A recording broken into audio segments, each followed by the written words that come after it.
Assalamualaikum saudara. Kita berada di Jalan Sudirman ni saudara. Ni masjid kita ni.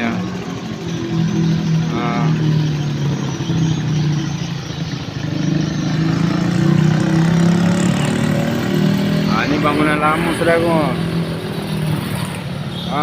Ni zaman dulu bersicau orang kayu menggalis ni saudara.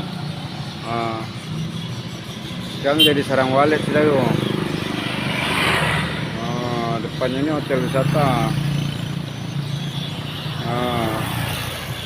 Inilah zaman Belanda dulu orang paling kaya menggalis ni. Nama dia Bosicau. Sekarang jadi rumah walet saudara.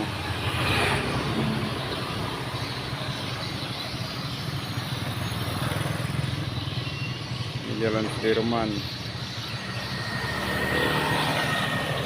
Itu Jalan Patimura saudara.